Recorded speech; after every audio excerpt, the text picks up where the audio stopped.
আমরণ অনশন করতে হবে, তাহলে আমরা শেখ হাসিনার বিরুদ্ধে কখনো আন্দোলন করতাম না রাজপথে। আমজনতার দল একটা স্বৈরাচার এবং ভারতীয় আগ্রাসন বিরোধী আন্দোলন করে রাজপথ থেকে উঠে এসেছে। এটা কোনো দিল্লি থেকে আসে নাই। স্বৈরাচার বিরোধী আন্দোলনে তারেক ভাই সবচেয়ে বেশি গুরুত্বপূর্ণ ভূমিকা রেখেছে।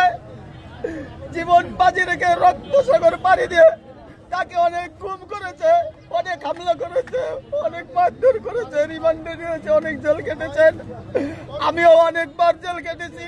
পটুয়াখালী কারাগারে ছিলাম, কেরানীগঞ্জ কারাগারে ছিলাম। আমাদের এই আন্দোলনের উৎসাহ উদ্দীপনা ছিল তারেক। আজকে সেই তারেক আমজনতার দলের নিবন্ধনের জন্য এই নির্বাচন কমিশনারের কার্যালয়ে আমরণ অনশন করছে।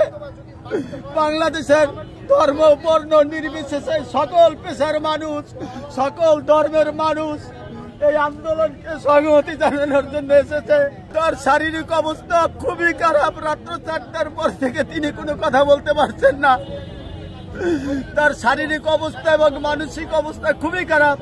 তবে তিনি স্পষ্ট করে জানিয়ে দিয়েছেন আমাদেরকে, আমজনতার দলের যদি নিবন্ধন না দেয় তাহলে এখানে তিনি প্রয়োজনে মৃত্যু হবে। কিছুক্ষণ আগে চিকিৎসক এসেছিলেন, স্বাস্থ্য পরীক্ষা করেছেন, কি বলেছেন তিনি? তারা খুবই, তার শারীরিক অবস্থা খুবই খারাপ বলেছেন। পরিস্থিতি খুবই খারাপ, তিনি অনেক অসুস্থ এবং তিনি কথা বলতে পারতেছেন না। কালকে রাত্র 4:20 পর থেকেই তার অবস্থা খুবই খারাপ। আপনার পরিচয় কি? আমি মোহাম্মদ আবুল কালাম। আমি ভারতীয় আগ্রাসন এবং স্বৈরাচার বিরোধী আন্দোলনের রাজপথের একজন সম্মুখ জুলাই যোদ্ধা। আমি মোদি বিরোধী আন্দোলনে গ্রেপ্তার হয়েছি এবং ভারতীয় পণ্য বয়কট এবং জুলাই আন্দোলনে আমি গ্রেপ্তার হয়েছিলাম।